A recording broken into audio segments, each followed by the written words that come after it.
Okay, so it's how do you encrypt something so it's not detectable by others? Or in essence, it's communications in the presence of adversaries. Hackers, you have an adversary who wants the communication, you want to communicate and not let your adversaries know that communication. And this is true for ancient times. So in ancient times, there was something called the cipher. And this was a way that you take a piece of leather or a piece of cloth and have a lot of letters.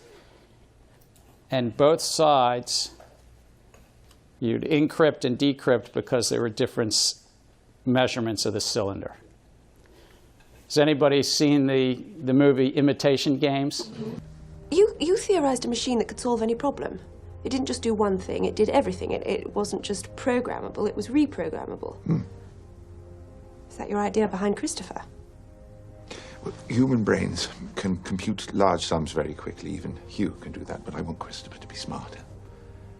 To make a calculation and then to determine what to do next. Like a person does.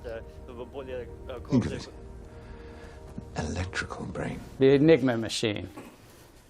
Now, the movie was wonderful because it said Turing cracked it, and he did help crack it in an automated way, but actually the Polish government had cracked it in the 1930s before they fell to the Germans. And Turing built on all of that and cracked it further. And then in the 1970s, and this was here at MIT to some extent, there's private key, public key cryptography, which I'm not going to dive into today, but it's the heart of Bitcoin and blockchain. It's at the heart of the internet. But it's about, the key thing is communications in the presence of adversaries. How do you keep a secret when everybody wants in and get that information? And there's a long history, and MIT's at the center of a lot of that.